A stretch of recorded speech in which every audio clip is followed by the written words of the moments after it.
Yo, this is the Scarcity Studios YouTube channel. Please don't forget to like, comment, share and subscribe. And our sponsors are Alpha Claims and Hire Birmingham, the leading and best accident management company. Get a replacement car anywhere in 1 hour. I really appreciate you joining me today, and this story comes from Doncaster in South Yorkshire. This is an update to a story that we covered several weeks ago. And it's really important too, because this guy has tried to hide his identity, and I'm sure when he's released, he will try to do it again. Kieran Condiff was known as Mr. K. He was a producer and wannabe music artist, and he has been jailed for 15 years for the horrific abuse of a toddler that was the child of his own girlfriend. She had exposed him online after finding out that he had been caught by police in America. Kieran Condiff was caught by Homeland Security in America because he was live streaming what he was doing. The former rapper, who is a convicted paedophile, lived in South Yorkshire, and he was live streaming the abuse to other sick people around the world. Little did he know that the Homeland Security in the United States was watching every single move that he did. Kieran Condiff was identified as a threat by officials in October 2020.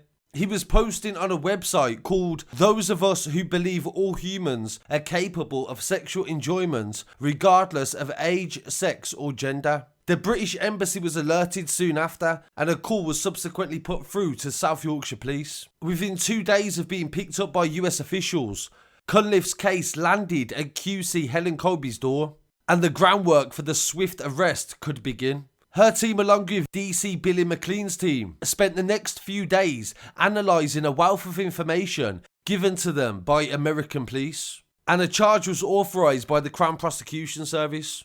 DC Cobley said, "We were notified by Homeland Security, who also notified the embassy in London, and it turned out our regional and organised crime units were also aware. It was them who contacted us on October the 8th due to emergency disclosures that had been made by Homeland Security, and it determined that offences had been committed in the Doncaster area." He was on a chat group, and he advertised the group as those who believe all humans are capable of enjoyment of any age, sexually. Police managed to secure 4 warrants, and they quickly struck on various addresses in Doncaster where they believed Kieran was. They hit every address at the same time, and he was in one of the addresses. They said that he was shocked and he had no idea why they was there. They actually had to explain what was happening. Kieran was quizzed over the sickening abuse, but he didn't make any admissions. South Yorkshire Police were in constant contact with Homeland Security throughout the hours that followed, and DC McLean with others worked around the clock to get a successful conviction.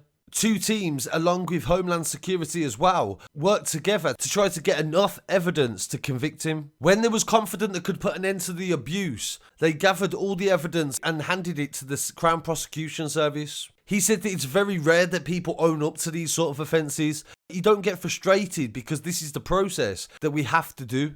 And DC Cobley said the initial priority for the force was safeguarding the children at risk. 4 days went by before Homeland Security first became aware of Cunliffe's live stream, and the 25-year-old was charged. Almost immediately, news of the allegations spread on social media and YouTube, they say, and blogs as well. But we was like the only blog that actually covered that, to be honest. It soon became apparent that he had similar offences under a different name, Kieran McGowan, and he was convicted at Lewes Crown Court previously. And this is why I have to state how serious it is that this video is shared and people know that this man exists, however much we'd like to pretend that he doesn't. Thanks to the case brought by Homeland Security and South Yorkshire Police, they go on to state in the police statements that Cunliffe admitted sexual assault of a young victim at Sheffield Crown Court on January the 4th this year. The officers involved in the case go on to say that he proves that different departments working together internationally can help to combat these sorts of cases. And I'm sure everybody can agree that that is a good thing. And also a reminder as well, how careful to be who you have around your children and how long you've known them as well, and their past and their history. Because this guy was hiding, he'd already done it before. A lot of people like him have that sort of repetitive nature. So I really do wish nothing but the worst in life for Kieran Condiff and his insidious, deceptive self. In this next story as well, which I think is really important, a former police constable called Mark Collins, who is 58 years old, and worked for the Metropolitan South Command Unit, appeared in the Old Bailey on the 30th of October this year and has been jailed for 2 years and 4 months for a number of sex offences involving children. On Wednesday, the 27th of January, at Westminster Crown Court, he pled guilty to 1 count of attempting to engage in sexual activity with children aged 13 to 15. He also pled guilty to 6 counts of attempting to engage in conversation with a child about sexual activity. And these date from November 2019 to November the 28th, 2019 also. Collins' personal devices were seized after he was found by his own police force. And this was in another online sting as well, where they're tracking paedophiles that are operating online.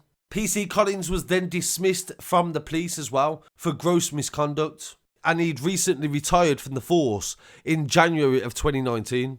So this man had effectively spent his whole career in the police force and he's only now been convicted, and that was just by the sheer coincidence of how now they are taking it really seriously, online abuse, because in this country there is not a lot of police officers whose job it is to do that, to lure people into situations where they can find out if somebody is a paedophile. And that is why there are so many groups on social media now that focus on doing that. They create these accounts and they talk to people and lure them to sit parks and meet them and get enough evidence to try to get convictions. One of them channels in the city of Birmingham here is Prevent a Predator. And they actively go out trying to find the predators that are trying to find our children. And it's groups like this and other groups like Fleetwood Enforcers who have done some brilliant work in the community.